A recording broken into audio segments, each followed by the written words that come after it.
Hello everybody, welcome to another exciting, thrilling adventure with Bibles on the Bench. You know, the show where I use all those Bibles.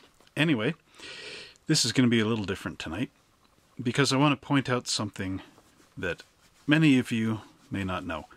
But one thing you do know is I used to be a Jehovah's Witness, and these videos are kind of based on the Bible, but sort of from a teaching perspective, you might want to call it, for Jehovah's Witnesses, because that's kind of the people I want to reach here. This is like informational videos to give you sort of a different insight as to what you may be reading from the Watchtower Bible and Tract Society. Now, the other day, a couple of witnesses came to my house. I was not here, but they left this magazine with my wife. You may recognize it if you're a current Jehovah's Witness. This is about angels. Are they real, and why it matters? This is the number 5 from 2017. I'm not sure what date this is, but in the future, there's only going to be 3 watchtowers a year, which will be very interesting. However, there's something that I want to point out. So if you go here, there we go. The truth about angels. Now, I want to point out something that a lot of Jehovah's Witnesses I don't think know about. And it's actually something that I discovered in the Jerusalem Bible that I think might change a bit of a view. And especially for, you know, witnesses, ex-witnesses, even some people that are not Jehovah's Witnesses, like maybe Catholics, Anglicans, you know, this sort of thing, that will make you think a little differently about some angels. Now, what I want to bring out here is actually this part here, how angels can help you, and it's got some of these things down below. Let's see.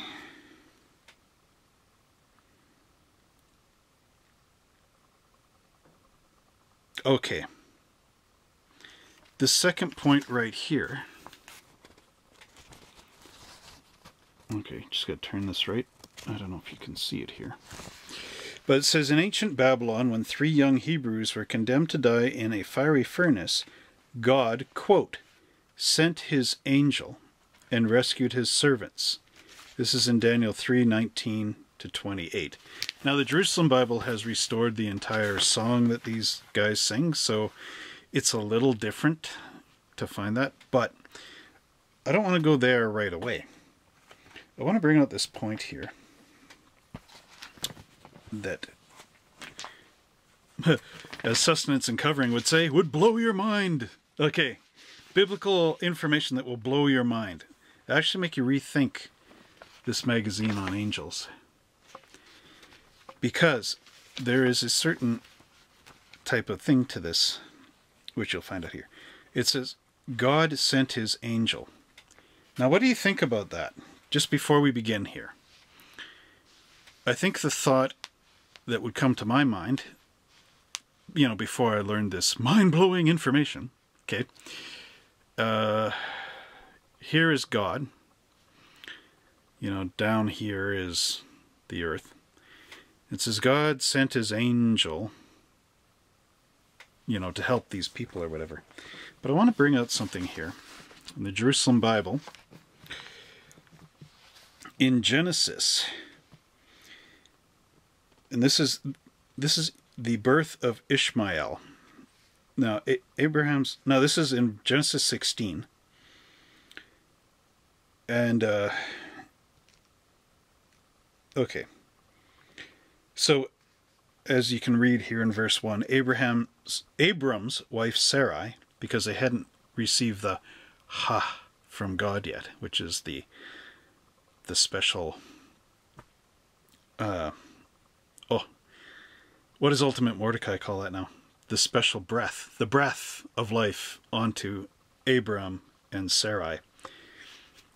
They become Abraham and Sarah. So God breathes this into them. But this is before this time. When Sarai could not have children, and she allowed Abram to have relations with Hagar, and Ishmael was born. But that's part of the story here. Now the thing is, if you go down to Genesis 16 and verse 7, you will see here that it says, and let's just move this here. I don't know if you can, with that light issue. Anyway, the angel of Yahweh met her near a spring in the wilderness. Now this is when Sarai treated Hagar so badly that she ran away. Okay.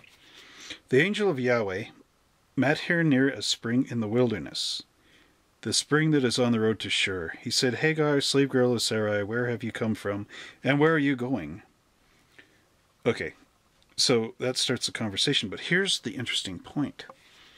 Verse 7, it says, the angel of Yahweh, and then there's the letter B, because I know I've said B, there's a B there. You know, like, you know, what's your first thought is like, no, there's a letter B there from the alphabet. And the B is a footnote, and it takes you over here, down below in this bit. And now this is the mind-blowing part here. B, in the most ancient texts, the angel of Yahweh is not a created being, but it is God himself in a form that is visible to men. Now, I know if you are an avid reader of the Bible, when God comes down, actually when the three angels come down, and they are talking about, you know, they talk to Abram about Sodom and Gomorrah, and the destruction of Sodom and Gomorrah. Okay, 18 and 16. From there the men set out and arrived within sight of Sodom, which Abraham accompanied them to show them the way. Now Yahweh wondered, shall I conceal from Abraham what I am going to do? Okay, now here's the thing.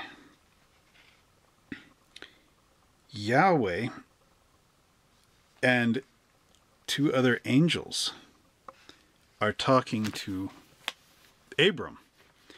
Now remember the scripture that says no one can see Yahweh, or no one can see God. When Jesus is talking, no one has seen God. This angel of Yahweh, remember, is a form of Yahweh, or Jehovah, if you want to use that, if you're more comfortable. It is a form that was visible to humans. Now, keep that in mind, because when you're thinking about this, a form that is visible to humans, but it's God himself. This is just a different form of God. He is actually appearing, pardon me, this angel of Yahweh is actually Yahweh himself appearing in a way that humans can see him and interact with him too. Now with this in mind, we're going to flip back to that watchtower. And I want you to think about this, and I will crack some scriptures open here. Alright, I have some of the scriptures here for you. Now first off, we're going to play a guessing game here. We want to guess, or reflect, think about, is this an angel, or is this the angel of God? Because remember, there's a distinct difference. If God sends an angel, that means that it's one of the angels that is serving God, that God uses as this messenger or something that he's sending to help humans. When it says the angel of God, that means that God is there in that visible form for humans to be there in that situation to talk and direct humans in some kind of way.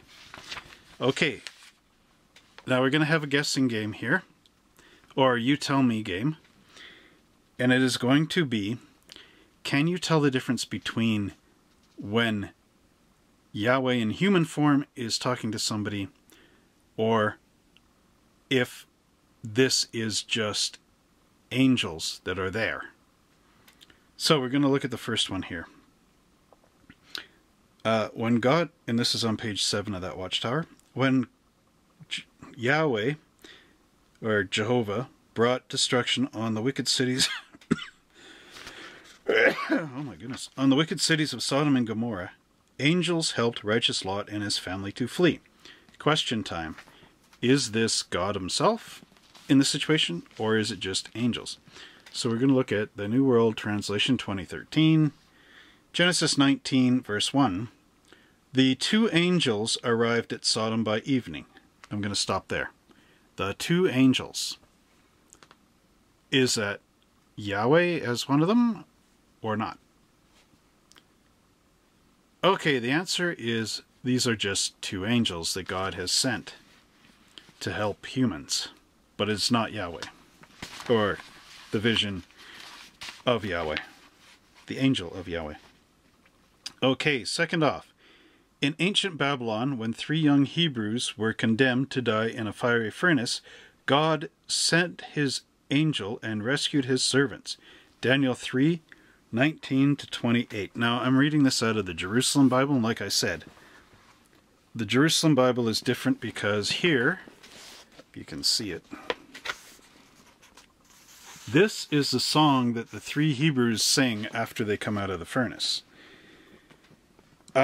Okay, which all the other Bibles do not have, because the Jerusalem Bible has used the full original texts, and it also includes extra books out of the Apocrypha, like Ecclesiasticus, the Book of Wisdom, Tobit, and these other kind of books.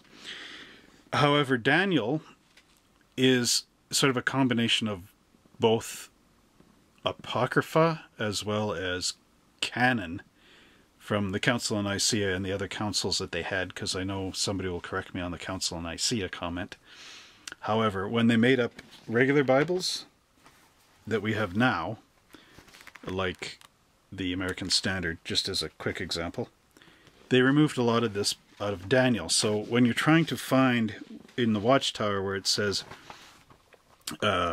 Daniel 3:19-28 for this one, it's going to be different scriptures in the Jerusalem Bible. So what I have here is Daniel 3:49.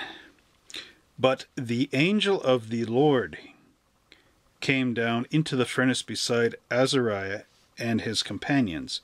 He drove the flames of the fire outward and fanned into them in the heart of the furnace a coolness such as wind and dew will bring, so that the fire did not even touch them or cause them any pain or distress. Now, question. Was that just an angel that God sent? Or was that this form of Yahweh that they could see and interact with?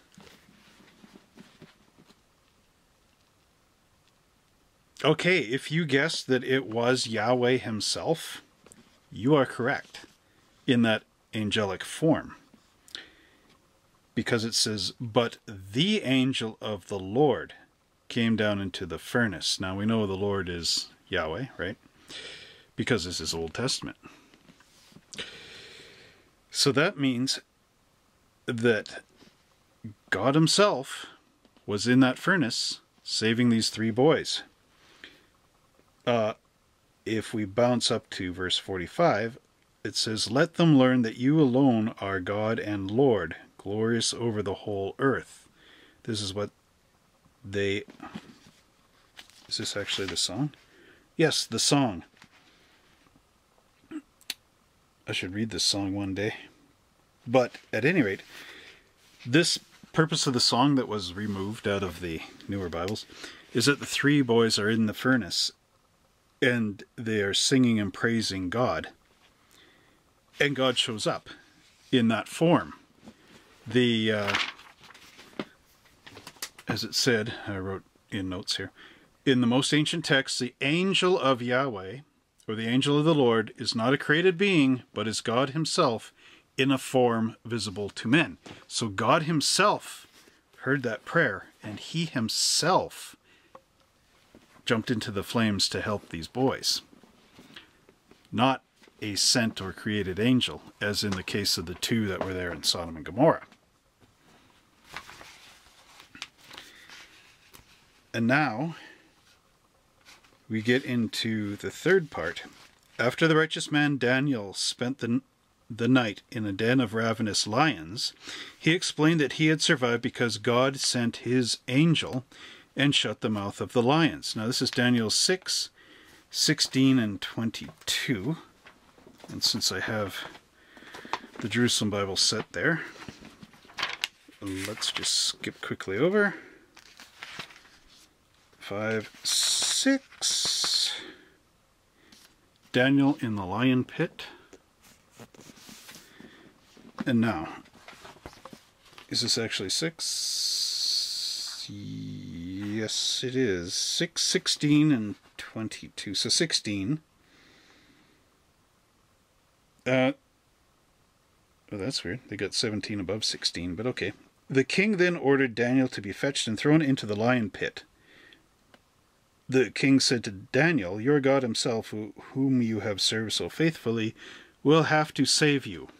Okay, keep that in mind. So if you bounce to 22, my God sent his angel who sealed the lion's jaws. They did me no harm, since in his sight I am blameless, and I have never done you any wrong either, O king. That's what Daniel says. Okay, so the question is, I was just looking in those little footnotes, but there's nothing on that. The question is this just an angel that God's sending in to help?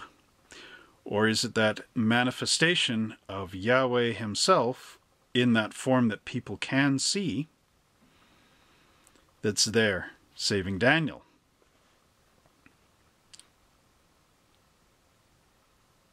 Okay. Answer time. Remember, it said the angel of Yahweh. Okay. So that's that part. Now we're just going to look at the second part here. Now that was the Old Testament, and there's many examples of God appearing in that form to talk to people. Now you may think, okay, well, if God is appearing as an angel or this thing, can he actually do that? Keep in mind one thing. How did God appear to Moses when Moses was talking to him on Mount Sinai? That was in the form of fire, right? So God can actually use forms which people can see. Now, if this angel of Yahweh is sort of like a human form thing, it may also encompass some kind of fire to it. It may be look like a fire elemental, if you've ever seen some artist's idea of that. It's a fantasy character, but it's a human that looks like he's made of fire. Or a human woman looks like she's made of fire. So, that's an interesting thought, isn't it? Now, the second part of this says the angels supported the early Christian congregation. This is the Watchtower again. At times, God's angelic messengers intervened in the activities of the early Christian congregation when that was necessary to fulfill Jehovah's purpose. For example, an angel opened the doors of a prison and directed the apostles imprisoned there to continue preaching in the temple. Acts 5, 17 and 21. Let's just have a quick look at that. So here we are, the Jerusalem Bible. Acts 5 and 17. It says the apostles arrested in miraculous deliverance. Okay, keep this in mind here. Then the high priest intervened with all his supporters from the party of the Sadducees. Prompted by jealousy, they arrested the apostles and had them put in common jail. In the common jail, sorry. 19. But at night, the angel of the Lord opened the prison gates and said as he led them out, "Go and stand in the temple and tell the people all about this new life." This new life. They did as they were told. They went into the temple at dawn and began to preach. Okay, bounce up to 19 again. Is this just an angel? Or is this the that form again? It says, but at night, the angel of the Lord. So, obviously, it's God himself, not a sent angel. Now, our second part. An angel instructed the evangelizer Philip to go to the desert road that ran from Jerusalem to Gaza to preach to an Ethiopian who had gone to Jerusalem to worship. Acts 8, 26 to 33. So, let's move over to Acts 8.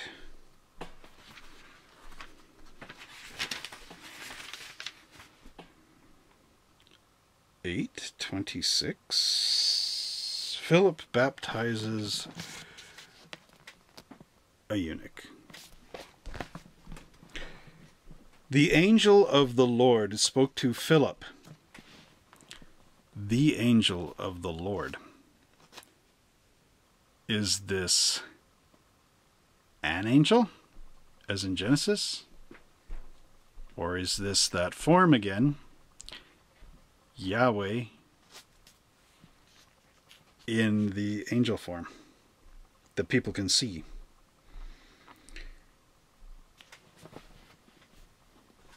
It is the angel form that people can see.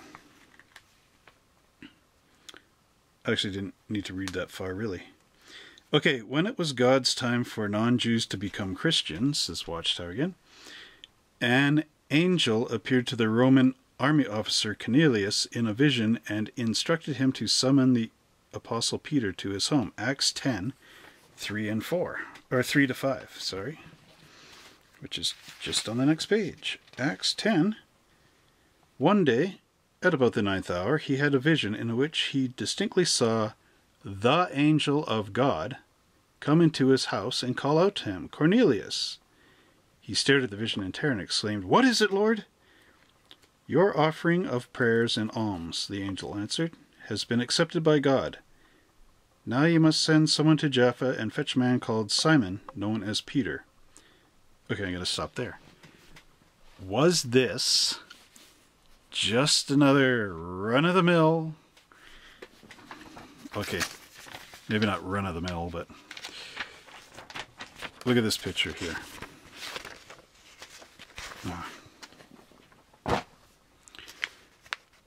Okay, you see, there is an angel, and then there's all these myriads of angels over here in the background somewhere, right? Okay. Was this one of these guys? Or was it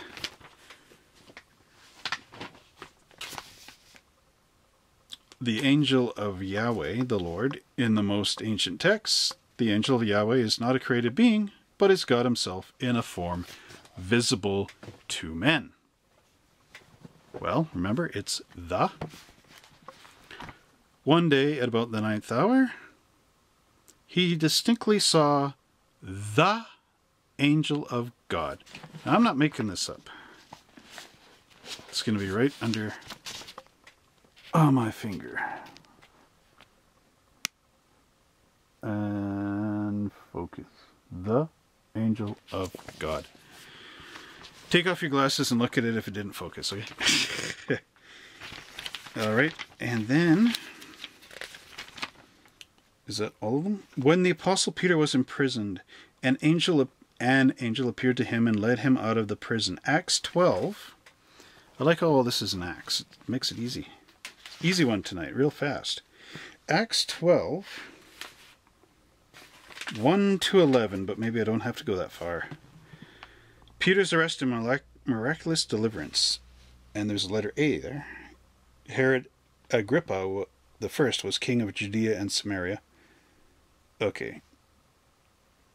It's just talking about how it's supposed to fit in the Bible, time-wise. Okay. On the night before Herod was to try him, Peter, this is in verse 12 and 6, Peter was sleeping between two soldiers fastened with double chains, while guards kept watch at the main entrance to the prison. Then suddenly, the angel of the Lord stood there, and the cell was filled with light. He tapped Peter on the side and woke him. "Get up," he said, "hurry." And the chains fell from his hands. The angel then said, "Put on your belt and sandals." After he had done this, the angel next said, "Wrap your cloak around you and follow me." Okay. You notice it said, the angel. So again, this is that God in that form, visible to men, helping men out personally. Not just somebody sent. If the angel is actually the angel of the Lord, does that not make the miraculous miracles of it all even better? Because if you think about it, this watchtower here, okay, there is one part here, and it says, "Are there evil angels?" Okay, I won't get too far into that.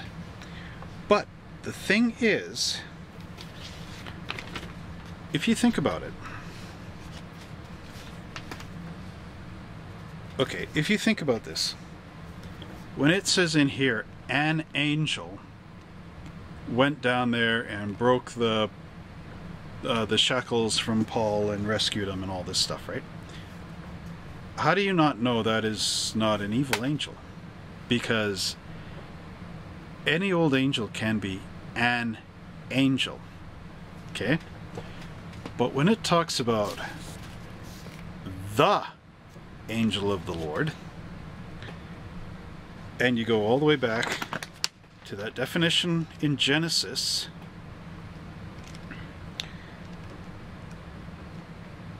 and it says, Genesis 16, the angel of Yahweh meeting Hagar, and that B, the angel of Yahweh, is not a created being, but is God himself in a form visible to men. Think of that. In Peter's cell, he saw God. He saw God in that form that was visible to him. Daniel saw that vision of God, which was visible to him. It was saying to Daniel, "I am God, I am here with you." Same to Meshach, Shadrach, and Abednego. "Boys, I am here, I am God, I am with you." When he appears to Moses, it is, "I am God, I am here, and I am with you." And then you've got Hagar, going all the way back, 16th book in Genesis. Yahweh, "I am here." What does it actually say? What does he actually say? He says to Hagar, "Slave girl of Sarai, where have you come from and where are you going?" Bounce down a little. Verse 10. The angel of Yahweh said to her, "I will make your descendants too numerous to be counted." And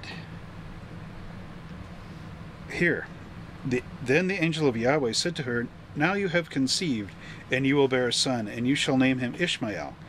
Okay, ready? "For Yahweh has heard your cries of distress." Why has Yahweh heard her cries of distress? Because he is there in that form, walking on the earth, looking and talking and everything interacting to Hagar, and Hagar can see the form and therefore can see Yahweh. It's a two-way conversation. He's there, he's visible. Yahweh is appearing in that form that is visible to all these people. Daniel, the people that are looking in that fire, the apostles, the people that are around the apostles, and you can see these people's reactions. Like, oh, Watchtower fell way over here. Okay, I want to bring out that point there of the Apostle Peter being in prison in Acts 12, 1 to 11. Let's just read that, and let's think about what's going on in this cell now. Acts 12, 13, okay, 12, 1 to 11. Okay, I'm just going to get to the actual event here. 12 and 6. On the night before Herod was to try him, put Peter through trials, Peter was sleeping between two soldiers, fastened with double chains. The soldiers weren't, he was. While guards kept watch at the main entrance to the prison. So there are 4, well, guards. So it may even be more than 2, but let's just say 2 guards, just for fun. So you got Peter. Actually, I don't want to swear, but you got Peter. Then he's sitting in these pillars, chained between 2 guards. Then you have these 2 guards here who are guarding the actual prison cell. So you got 5 people in that room, okay? Then suddenly, the angel of the Lord stood there. So there's this form that all 4 of these guys, 5 of these guys, because Peter's there too, can see and interact with. And what happens? He tapped Peter on the side and woke him. Get up. He said, hurry, and the chains fell from his hands. Shing. It's hard to do that. The chains. Then the angel then said, put on your belt and sandals. After he had done this, the angel next said, wrap your cloak around you and follow me. Peter followed him, but had no idea that what the angel did was all happening in reality. He thought he was seeing a vision. They passed through 2 guard posts, one after the other, and reached the iron gate leading to the city. This opened of its own accord. They went through it and had walked the whole length of one street when suddenly the angel left him. So the angel just took off once Peter was saved, right? Saved out of the prison. And 12 and 11. It was only then that Peter came to himself, regained his senses, they're saying. Now I know it is all true, he said. The Lord really did send his angel and has saved me from Herod and from all that the Jewish people were so certain would happen to me. Now, does it say... There's nothing in the footnote. But the fact is, God sent the angel of the Lord. So, in essence, what it's really saying is, God sent himself to save me. Okay? Now, just to wrap this up, Jesus is God in a human form that, instead of just being like an angelic form, is a form of flesh and bone. Because remember, Jesus himself said that. And keep in mind, Thomas, doubting Thomas, wanted to see the holes in Jesus' hands and put his hand in his side where the spear had been thrust. And what does he say? he immediately, upon realizing that God, or Jesus, is there, says, "My Lord and my God."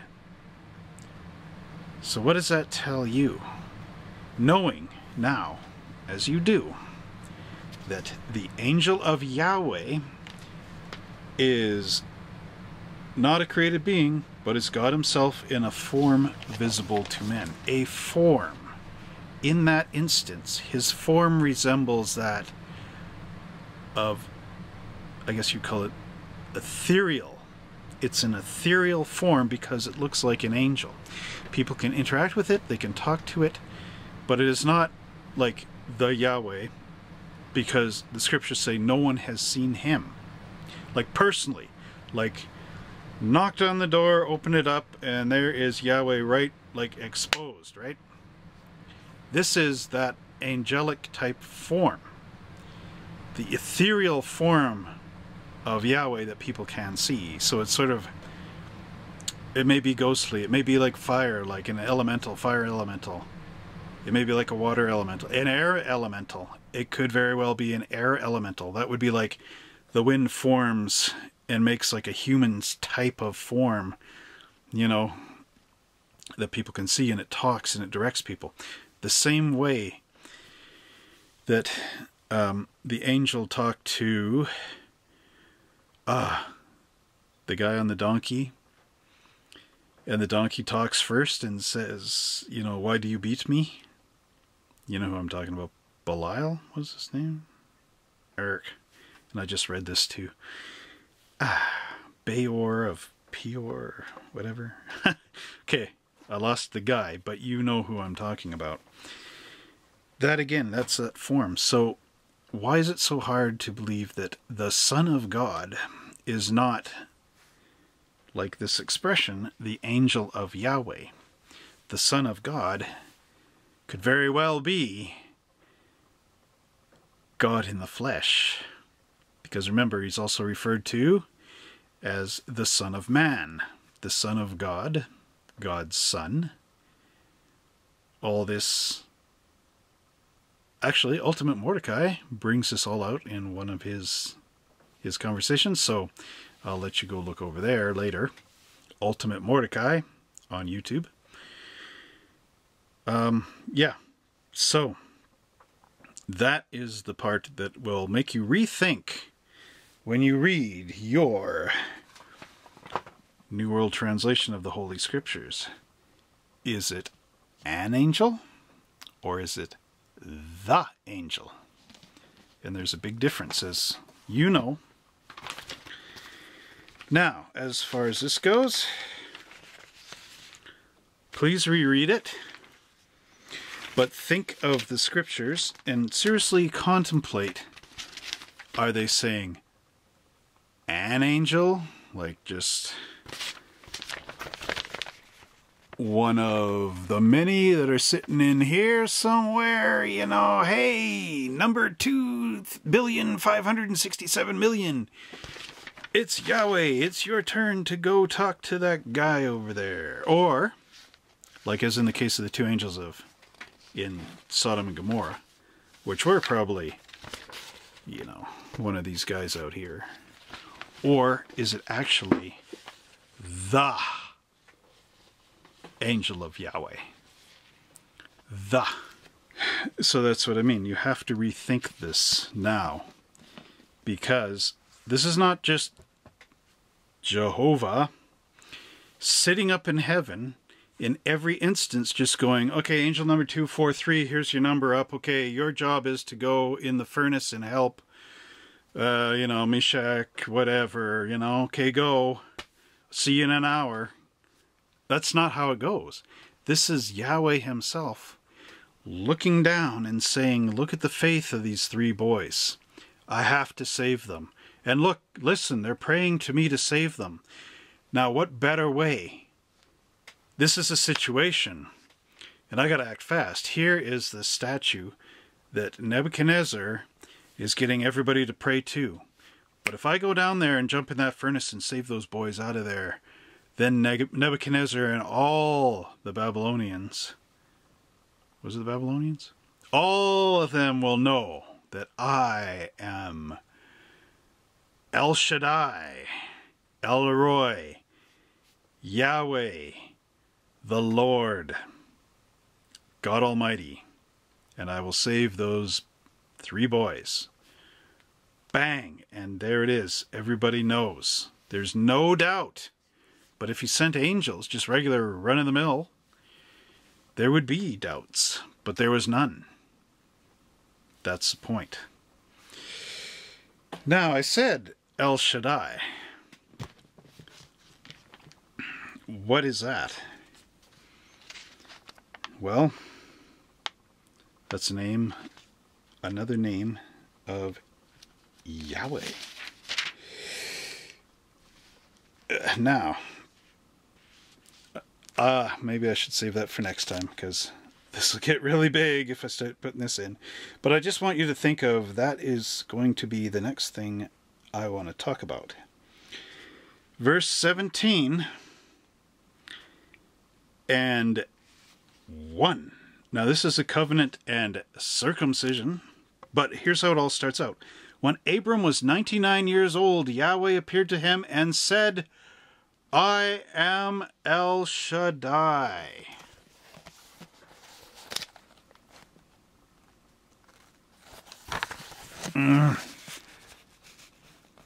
I am El Shaddai. And it says, there's a letter C or A beside that statement. And it says, an ancient name of God, rarely used outside the Pentateuch. That is the first 5 books of the Old Testament, except in Job. And what is El Shaddai? On my notes here. And I'll be very brief and then just end this here. El Shaddai is the ancient name of God, also known as Shaddai in the patriarchal period in Job. And El Shaddai is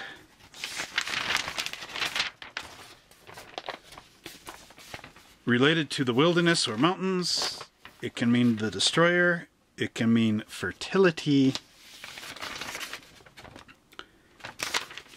And it also means the God of the mountain, which is translated here as Jehovah. But you would have never known who El Shaddai was unless you read the Jerusalem Bible. Okay, so have a good night.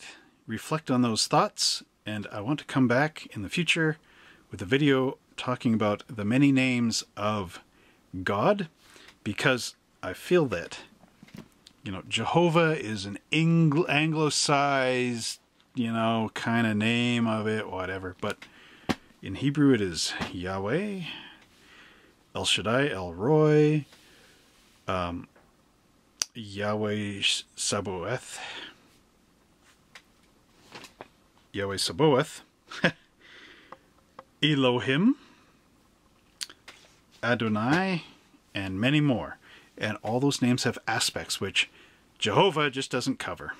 It's like love does not cover the entire emotional range, whereas in, you know, French, Spanish, other languages, there are many, many words for love, but in English, there's only one love, but it means all this stuff.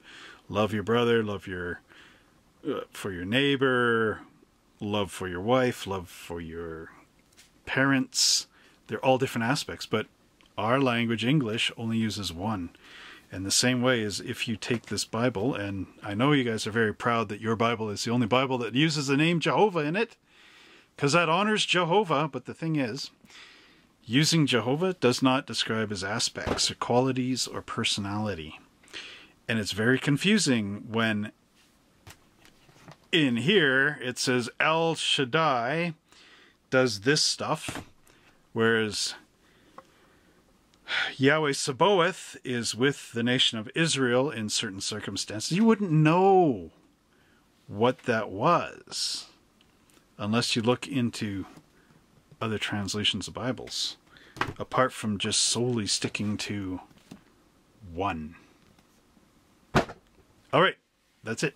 So I hope you enjoyed this Bible Lesson on the Bench. Like, subscribe, share this all with your friends, witnesses, Jehovah's Witnesses, ex-witnesses, Catholics, Protestants, I don't know, Jewish people, whoever wants to see this.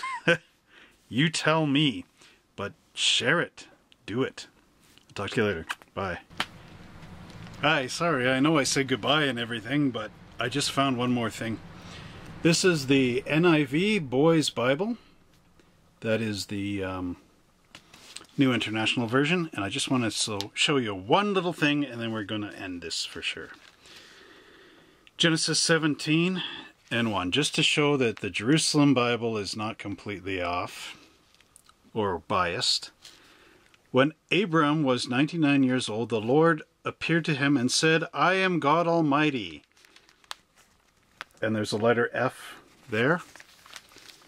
And if you look down here, F, Hebrew, El Shaddai. Bingo. I win. You lose. I don't know if you can see that. So, El Shaddai is confirmed in this Bible. Where is El Shaddai in this Bible? It doesn't exist. You won't find it. Look it up. Genesis 17, right around that verse 1, verse 2. If you can find El Shaddai, prove me wrong, because I can't. Anyway, officially, goodbye.